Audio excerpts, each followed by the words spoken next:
Hello guys, nagbabalik tayo sa another 675 SR Budol.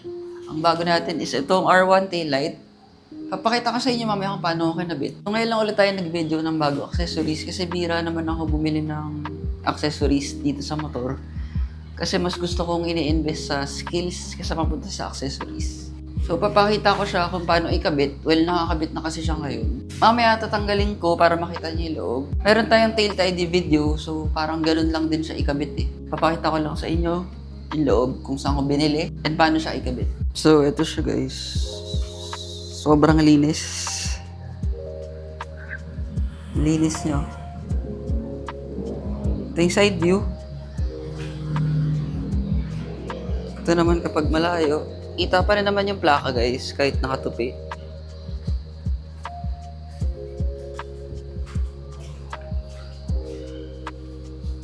Yan siya. So ito guys, natutupi. Pwedeng ganyan. Yan siya. So guys, ito tsura niya sa loob. So ito yung tsura niya talaga pag if nakakabit na. Ayan, ganyan siya.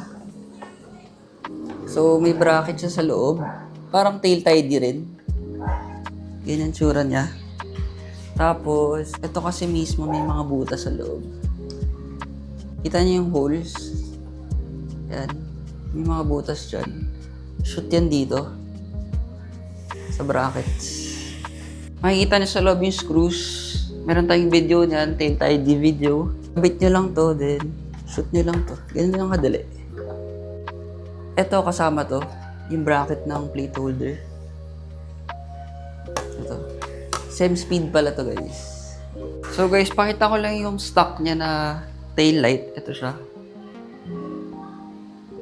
Ganyan siya nakakabit. Before. Sa tail tidy. So, nagsawa ako. Maganda siya eh. Integrated, unique siya, malinaw. Pero nagsawa ako, mas malinis pa rin yung ganitong taillight. Parang R1. So guys, pakita ko lang yung sa loob. Atakan nyo lang to. Tapos makikita nyo yung tatlong screws. Focus, 1, 2, tsaka 3 sa baba. So if hindi nyo ma-access yung pangatlo, unscrew nyo lang to guys. Ito, unscrew nyo, may screw dito. Unscrew nyo dito, mahatak nyo to.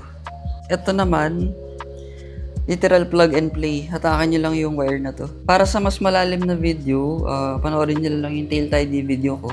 Yun talaga step by step kung paano ako kinabit. So guys, basically yun lang yun. Babalik ko na siya. Papakita ko kung paano siya umiilaw. So, balik natin. So guys, ito pala.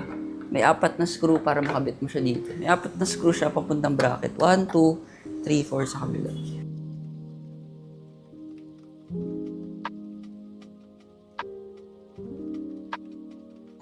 Hatak lang.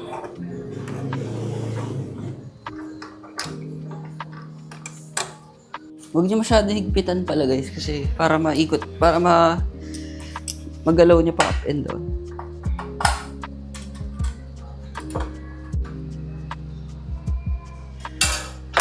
Yan.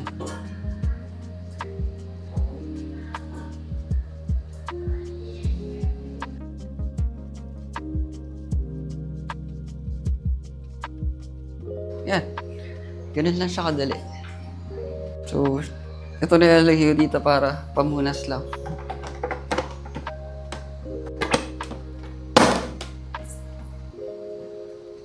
So guys, ganun lang siya kadali i-install. So, check natin yung ilaw. So, ito tsura niya pag in-on.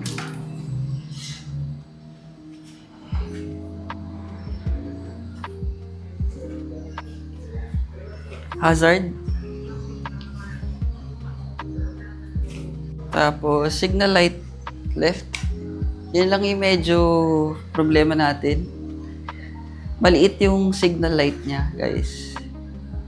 Pero visible, pero maliit siya, no? Di mo alam kung kakaliwa o kanan. So, ito yung left. Ito yung right.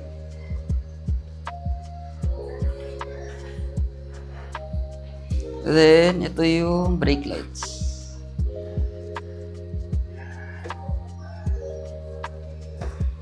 So guys, meron akong binabalak regarding dun sa signal light. LED strip dito, papakita ko sa video. Dito siya. LED strip sa loob. So, siguro baka yun yung inex ko.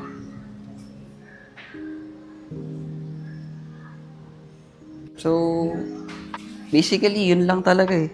Pinakita ko lang sa inyo yung loob. So, pakita ko sa inyo yung the rest ng motor. So guys, ito na yung tsura ng motor natin. Konti pa lang naman nakakabit. Mga importante, lalo na for truck. So, ito pala front paddock. DIY lang to guys. Naglagay akong, kita nyo to. Pang ano to eh, axle slider. Pinutol ko lang. Tapos, ginamit ako ng pang rear paddock. DIY lang talaga. Ano bang bago? Nakita niyo na to eh, quick throttle. Yun lang. Ito na yung rear set.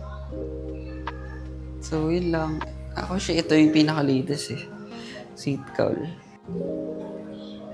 So, yun siya guys.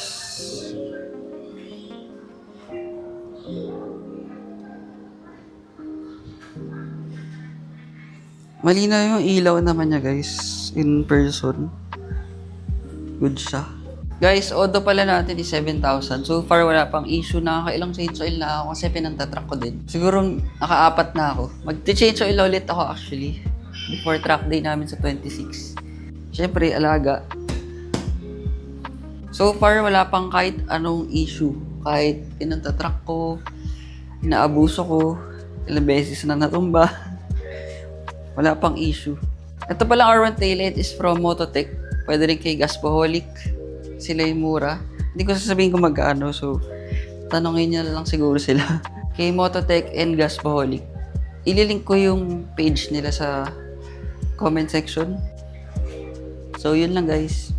Bye! See you next vlog. If bibili kayo tapos hindi nyo alam ikabit, pwede nyo dalhin dito. Tutulungan ko kayo guys ikabit. Libre lang syempre. Pero dala kayo ng kape. Hindi, joke lang.